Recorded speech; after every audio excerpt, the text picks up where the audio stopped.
नमस्कार, आप सबका स्वागत है हमारे चैनल नेक्स्ट 9 न्यूज़ पर। मेरा नाम है दीपक गुप्ता। दिल्ली एमसीडी चुनाव के नतीजे लगभग सामने आ चुके हैं और आम आदमी पार्टी को एक बड़ी जीत मिलती नजर आ रही है। दूसरी तरफ अगर बात की जाए एग्जिट पोल की, तो एग्जिट पोल ये दावा कर रहे हैं कि गुजरात में बीजेपी की और हिमाचल में कांग्रेस की सरकार बन सकती है। अगर आम आदमी पार्टी वाला जिक्र करे तो वो सच होता नजर आया, और अगर गुजरात और अगर हिमाचल की तरफ गौर करे तो गुजरात में बीजेपी की राज चलता ही आया है पिछले 27 सालों से। हो सकता है 5 साल और चले, लेकिन हिमाचल में रिवाज बदलता है, 5 साल बीजेपी और 5 साल कांग्रेस आती है। तो ये अपने आप में बहुत बड़ा एक कहीं ना कहीं जानकारी है। लेकिन एग्जिट पोल की ओर दावा कर रहे हैं यहाँ पर करीब 40 सीटें यहाँ पर 68 में से मिल सकती हैं कांग्रेस पार्टी को। ये किसके दम पर हो रहा है? प्रियंका गांधी, सचिन पायलट, गहलोत, भूपेश बघेल जैसे बड़े दिग्गज नेताओं के दम पर। मल्लिकार्जुन खड़गे ने भी कई रैलियां करी थी और कई बड़े ऐसे चेहरे रहे जो पर्दे के पीछे की भूमिका निभाते नजर आए। इसी वजह से हिमाचल चुनाव में जो एग्जिट पोल दावा कर रहे हैं कांग्रेस पार्टी की जीत का, यह अपने आप में बहुत बड़ी खुशी की बात है। सचिन पायलट ने जिस तरीके से भारतीय जनता पार्टी पर कई सारे धावे बोले थे, कई सारे हमले बोले थे,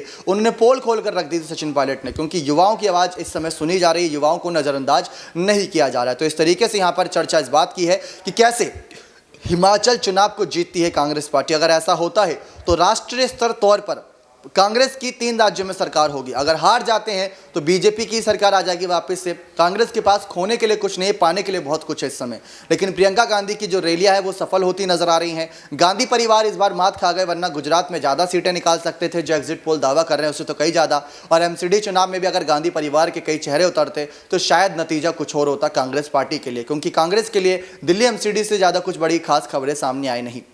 लेकिन हिमाचल चुनाव में दावे जो किए जा रहे हैं वो सच भी होते नजर आ रहे हैं। अब देखना ये दिलचस्प रहेगा कि हिमाचल चुनाव में अगर कांग्रेस की जीत पुख्ता तौर पर होती है तो इस जीत का जश्न कैसे होगा। क्या इस जीत का श्रेय भारत जोड़ो यात्रा को दिया जाएगा? क्योंकि मल्लिकार्जुन खड़गे ने भी यही बात कही थी कि भारत जोड़ो यात्रा का जो कहीं ना कहीं चर्चाएं हैं, भारत जोड़ो यात्रा की जो चर्चा है वो इस बात की ओर इशारा कर रही है कि इससे चुनावी नतीजों पर असर पड़ेगा। लेकिन भारत जोड़ो यात्रा चुनाव के लिए नहीं, बल्कि ये यात्रा लोगों को एक साथ लाने के लिए। लोकसभा चुनाव की तैयारियों में इस समय राहुल गांधी जुटे हुए हैं और ये तैयारियां कितनी जोरदार होती है ये देखना भी दिलचस्प रहेगा।